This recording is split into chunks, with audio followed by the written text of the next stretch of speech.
Hello friends, welcome to my channel study art with Deepa. आज मैं फिर से आपके लिए मुग़ल शैली का आगे का जो पार्ट मैंने पढ़ाया था इसके पहले वीडियो में, उसके बाद उसी के आगे कंटिन्यू करूँगी। तो मैंने अकबर बताया था, उसके अकबर भी लंबा था, तो इसलिए मैं अकबर को आज बताऊँगी आपको।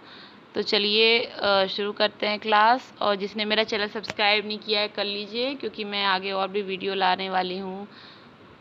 तो पूरा और भी आर्ट की थ्योरी ला रही हूँ, तो सब्सक्राइब कर लीजिए। और ये जो मुग़ल शैली मैंने पहले ही बताया था, कई क्लासेस में कंप्लीट करूँगी। तो आज भी मैं अकबर भी बहुत लंबा है अभी, तो अकबर का थोड़ा सा पॉइंट लाई, उसके अगले वाले वीडियो में भी मैं अकबर को और मतलब उसके आगे का पढ़ाऊँगी। तो चलिए स्टार्ट करते हैं क्लास।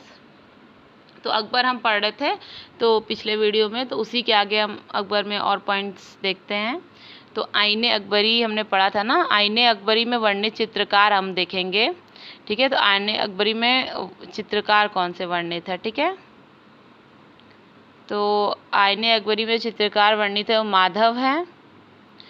माधव, केशव, जगन्नाथ, दसवंत, बसावन, मुकुल, तारानाथ, सावलदास, खेमकरन, लाल चितेरा, महेश और राम, ये सब आईने अकबरी है, उसमें जो चित्रकार है वो वर्णित है। और मुस्लिम कलाकार भी हैं, उसमें से पहला आएगा अब्दुल समर सिराजी, फारूक बेग, तीसरा मीर सैयद अली और चौथा मिस्किन। तो ये मुस्लिम कलाकार है। ठीक है, और इबादत खाना, जिसे हम पूजा गृह कहते हैं, इबादत खाना को, उस की स्थापना अकबर ने कराई थी। इबादत खाना की स्थापना अकबर ने कराई थी। उसके बाद ये अकबर के अपने पत्नी के लिए बनवाया था। इबादत खाने पूजा गृह किसके लिए बनवाया था? तो अकबर ने अपनी पत्नी के लिए बनवाया था पूजा गृह। किसने? तो अकबर ने अपनी पत्नी के लिए बनवाया था। ठीक, तो ये पढ़ लिया, हम आगे अब देखते हैं इसके। ठीक है, अब इसके आगे जो होगा वो अकबर कालीन चित्रकार। अब जो हम अकबर कालीन चित्रकार हमने लिखे थे ना इतने सारे, तो इसके बारे में अब डिटेल में पढ़ेंगे। तो चलो पहले अकबर कालीन चित्रकार में पहले मीर सैयद अली के बारे में हम देखते हैं। ठीक, तो मीर सैयद अली, इनका जन्म तमरेज में हुआ था। तो कहाँ हुआ था जन्म इनका? तमरेज में हुआ था। तमरेज में हुआ था। यह सफ़ाविद शैली का फ़ारसी चित्रकार था। तमरेज में इनका जन्म हुआ था। ये सफ़ाविद शैली का फ़ारसी चित्रकार था। यही हो गया मीर सैयद अली के बारे में।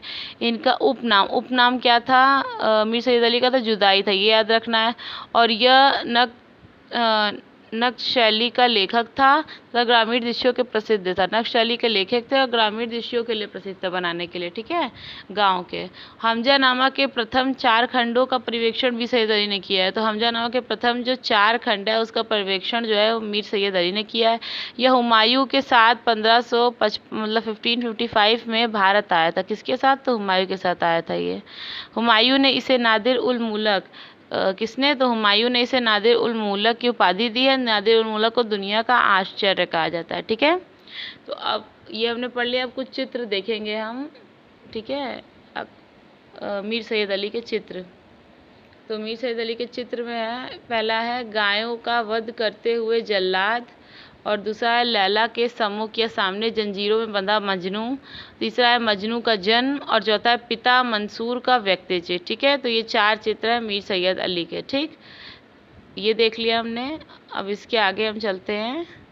अब्दुल समर सिराजी हैं जो अकबर कालीन चित्रकार थे। मीर सैयद अली पढ़ा हमने, अब अब्दुल समर सिराजी दूसरा पढ़ेंगे। ठीक है, तो अब्दुल समर सिराजी पढ़ते हैं। तो पहला इसमें पॉइंट है कि यह फ़ारसी शैली का सुलीबकार तथा चित्रकार था। तो फ़ारसी किस शैली का था? फ़ारसी शैली का सुलीबकार भी था और चित्रकार था। ठीक, यह शिकस्त शैली का कलाकार माना जाता है। किस शैली का? शिकस्त शैली का कलाकार माना जाता है। ठीक है, सीरी कलम की उपाधि मिली थी। किस कलम के? सीरी कलम की उपाधि में। इनका जन्म ईरान के सिराज में हुआ था। कहाँ हुआ था? ईरान के सिराज में। अब्दुल समर सिराजी ने अकबर को शिक्षा प्रदान की थी। अब्दुल समर सिराजी थी, उसको किसको शिक्षा प्रदान की थी? तो अकबर को इन्होंने की थी शिक्षा प्रदान। अब्दुल समर सिराजी को अकबर ने फतेहपुर सीकरी की चित्रशाला का अधीक्षक नियुक्त किया था। तो अब्दुल समर सिराजी को अकबर ने कहाँ का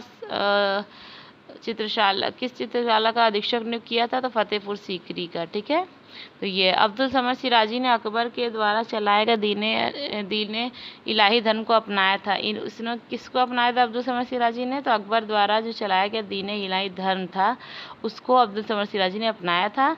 और इसका पुत्र शरीफ था। ये अब्दुल समद सिराजी का पुत्र कौन था? तो शरीफ था, जो जहांगीर का सहपाठी था, यानी क्लासमेट कह सकते हैं, सहपाठी था, जो कि पुत्र था अब्दुल समद सिराजी का, शरीफ। दशवंत अब्दुल समद सिराजी का प्रधान शिष्य था। कौन था प्रधान शिष्य अब्दुल समद सिराजी का? तो दशवंत था।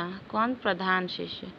हमजा नामा, उसके आगे हम देख लेते हैं। ये देखिए हमजा नामा जो है, हमजा नामा के द्वितीय योजना अंतिम 8 भाग का परिप्रेक्षण अब्दुल समद सिराजी ने किया था। ठीक है। उसके बाद अब्दुल समद सिराजी के पशु पक्षी चित्रण, चावल तथा अनेक सूक्ष्म बीजों पर चित्र बनाए गए हैं। ठीक है। अब्दुल समद सिराजी ने पशु चित्रण किया है, चावल तथा अनेक सूक्ष्म बीजों पर चित्र बनाया। ठीक है। तो ये हमने पढ़ लिया। तो हमने अभी आज क्या क्या पढ़ा? तो आज हमने पहले तो आईने अकबरी में वर्णित चित्रकार जो थे, जो हिंदू चित्रकार थे, मुस्लिम जितने पूरे चित्रकार थे उनके बारे में पढ़ा। तो उनके बारे में हमने मुस्लिम चित्रकार में अब्दुल समद सिराजी, फारूक बेग, मीर सैयद अली और मिस्किन पढ़ा, और बाकी ये सब चित्रकार हैं हिंदू। ठीक है। तो इसके बारे में हम डिटेल में हमने मीर सैयद अली के बारे में पढ़ा। ठीक है। मीर सैयद अली जो मुस्लिम कलाकार थे, ठीक है, उनके बारे में पढ़ लिया, जो मुस्लिम कलाकार थे मीर सैयद अली। ठीक है। तो इनके बारे में पढ़ा, और हमने पढ़ा अब्दुल समद सिराजी के बारे में। ठीक है। तो ये अब्दुल समद सिराजी के बारे में पढ़ा हमने, मीर सैयद अली के बारे में पढ़ा, अब्दुल समद सिराजी के बारे में पढ़ा। तो 2 ही लोग के बारे में हमने पढ़ा है अभी। ठीक है। तो आगे हम मिस्किन, दसवंत और भी हैं बहुत सारे। ठीक है। इसमें देखिए कौन कौन से हैं। आगे हम मिस्किन पढ़ेंगे। ये देखिए आगे, एक मिनट, आगे मिस्किन पढ़ना हमें, और इसमें से भी जो दसवंत पढ़ना है, और जो अभी और बचे हैं इसमें चित्रकार, फारूक बेग है, तो ये सब है। तो ये अगले वीडियो में बताऊंगी। तब तक मैंने इस वीडियो में आपको 2 आर्टिस्ट बता दिए हैं अकबर काल के। ठीक है। तो वो पढ़िए अच्छे से, और उसे अच्छे से देखिए। और इसके आगे के में जो अकबरकालीन चित्रकार हैं उसमें जैसे मिस्किन हो गया, दसवंत हो गया, और जो भी हो बसावन जो भी हो, इन सब के बारे में डिटेल लाऊंगी। उसके बाद अकबर अभी और चलेगा कुछ पार्ट्स में। तो तब तक आप ये पढ़िए और मेरा चैनल सब्सक्राइब करिए, क्योंकि मैं आपके लिए मेहनत से अच्छे से वीडियो लाती हूँ। तो आप लोग भी देखिए और इसको कई बार पढ़िए अच्छे से, तो आपको की पॉइंट्स में लिखा है तो आपको समझ आएगा। So thank you so much for watching my video and subscribe my channel. So मिलते हैं अगले वीडियो में। Thank you for watching.